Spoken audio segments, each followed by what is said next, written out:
नमस्ते नमस्ते नमस्ते। मौसमले पनि कस्तो साथ दिएको छ है। हिजोसम्म यो जति छाल हानेको छ त्यहाँसम्म पानी पनि आएको थिएन समुद्रको भएरहरू। आज चाहिँ मैले काम गर्नेको नजिक नजिक मलाई पुगौला भन्ने टेन्सन छ है।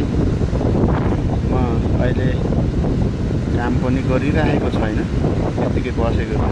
यो समुद्रको पानीले डिस्टर्ब गरिरहेको छ गाइस है। हेर्नु त, अब यो छेउछेउमा आउनै बाँकी छ, थोरै नै गाह्रो छ ग्यास। आजभोलि अब त्यसमा दिएको छुट्टीमा यसो घुम्नुला भनेको पानी आएरै डिस्टर्ब गरेरै भएन। कता घुम्नु यस्तो, अब घुम्ने ठाउँ पनि किचड बनाइदिन्छ होइन। हेर्नुहोस् त साथीहरू, गाह्रो छ मलाई।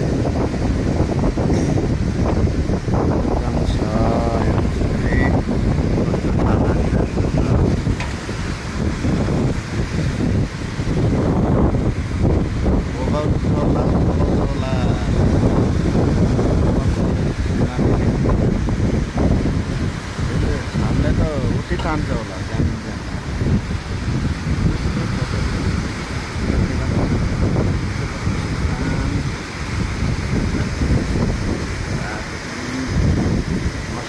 मौसम त ठिक छ। डाँडै पिपलुमा चल्यो बतास, मेरो माया छ भनी आए म त रोमल घारीमा। हे गिरेगा रे गिरेगा, जल्दी आओ आराम से।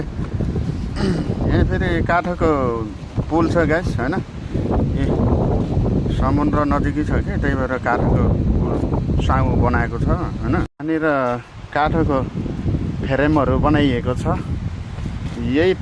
यही समुद्र पानी छेक्नलाई हो ग्यास होइन। तपाईँहरूले बुझिराख्नु होला।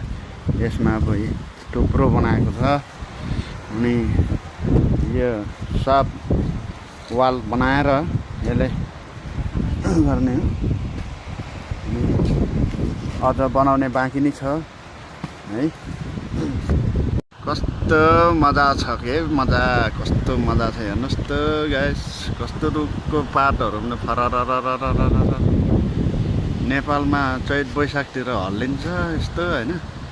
हेर्नुहोस् मौसमले कस्तो साथ दिएको छ, बारिस परिरहेको छ पानी है। कति राम्रो मौसम, कति राम्रो। सधैँ पानी आयो